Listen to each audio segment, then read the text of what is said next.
So here we are at the most scary part of Gran Turismo. So something that you really need to know about this is the PP, so the performance points. So basically, what is the PP and how can it help you understand how to tune your car?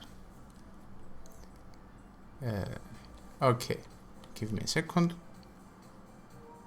Alright, so as you can see, this car has 800 performance points. Alright, this is how much you need for the last championship of Gran Turismo, by the way. Okay, don't want to spoil that out more.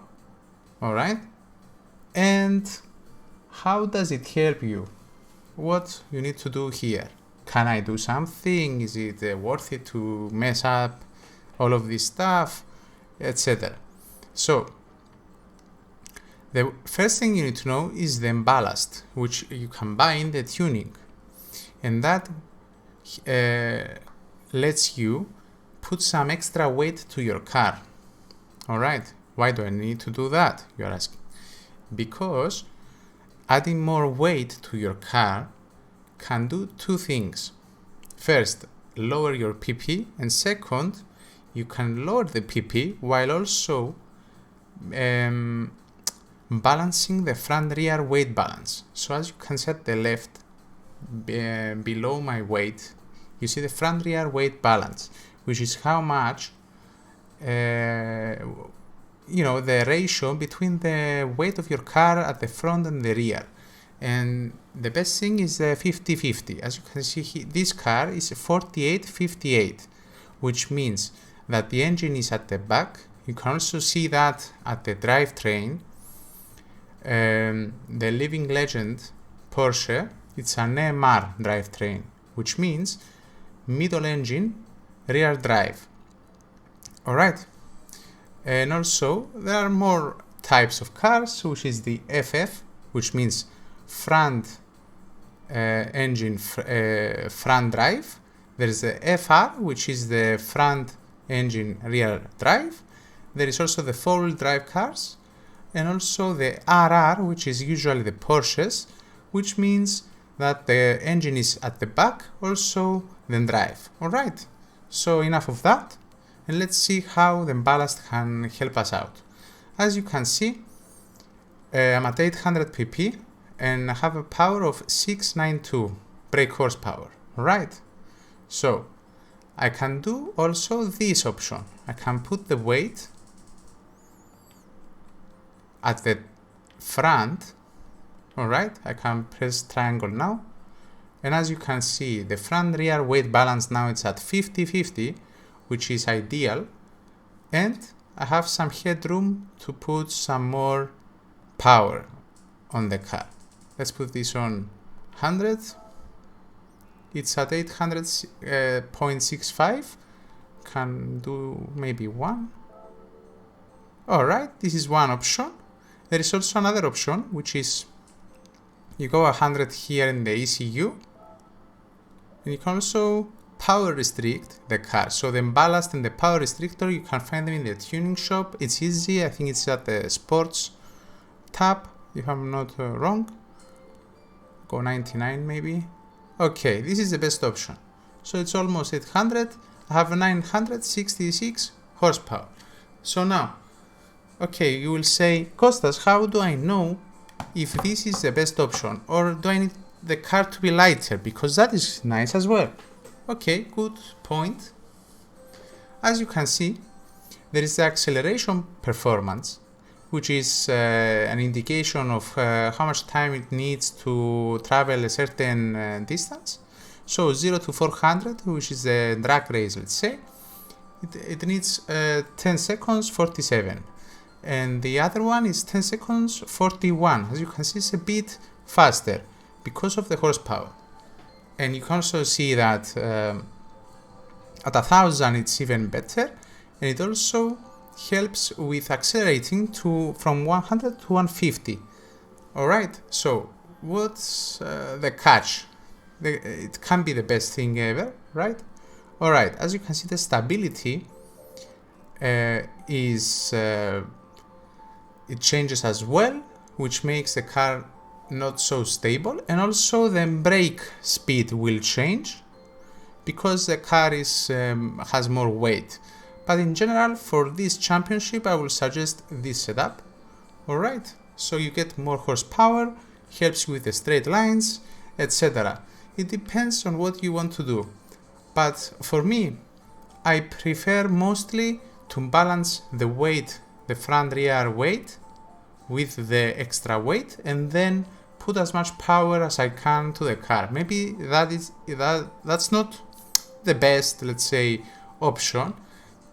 It depends also on the tracks you're going to race on. So if it's a track that does not have a lot of straight lines, and there's a lot of turning as well, and you can't really reach that speed, and you need the car to be lighter, so it's better maybe to actually do the opposite. Alright, so this is my thought process on the basic tuning. There's also more things like the body height. You can see here, if I lower, let's say, the body height of the car on both, I can press triangle and I can see how it affects the results. So it's 1045,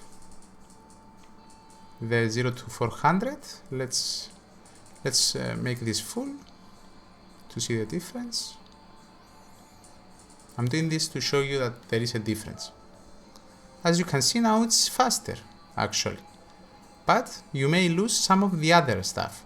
But this is a way to understand what's going on. Alright, this is a way to blindly, let's say, without knowing all the things about cars, how to measure and understand what are you doing basically. So the PP is one way. The other way is to see the acceleration performance, the stability, and yes, so basically that. If you want to see also, you have more things right here. Something I want to mention just for an extra tip: whatever you do here, like the bore up, stroke up, and the weight reductions on the cars and more. Alright, these are, there is no way to turn them off. This car is pre-built, has, you can't really change those things. So yes, but if a car has something of this installed, you basically cannot go back and change them. So keep that in mind when tuning a car. You may need to do something here because the PP is high and it will get a pain. Okay, so it will be a pain to change stuff. So basically, this is the basic tuning tutorial from me, guys. I hope this helped you in some ways. There is also the downforce right here. This is very important sometimes if you want to check out, and you can also read the description. So if you press square, you can see and learn more what does this do. Okay, it will explain to you exactly what each one thing is, and you can understand.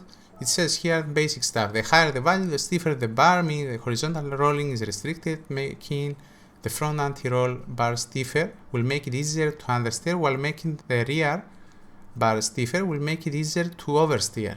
So it's something to note depending on some certain cars. So if your car, let's say, is a muscle car, let's say, and the back always goes and you oversteer a lot or understeer, you can change it in order to make the car more playable, more stabilize the car, etc. Okay, you can also, last thing, change the sheets right here. You can edit a name. Let's say this is the 800 pp version of this car, like this. You name it whatever you want, whatever. Okay, and you can duplicate the sheet if you want to even further change stuff or add a new sheet or delete. Alright, and you can also press L1 R1 to go between stages, things you did before, but be careful because the memory only saves 5 steps. Okay, so I had a problem with that, so I'm just mentioning it. Every time you press triangle, it saves a previous undo, let's say, but there is a certain amount of undos you can do. Alright guys, so this is the basic tuning tutorial. A viewer asked me to make one, so I hope this helped you, and more guides, tutorials for drag racing, for drifting, for every single thing, okay, will be done in this channel. Thank you for watching, like this video, and see you in the next video. Thank you guys.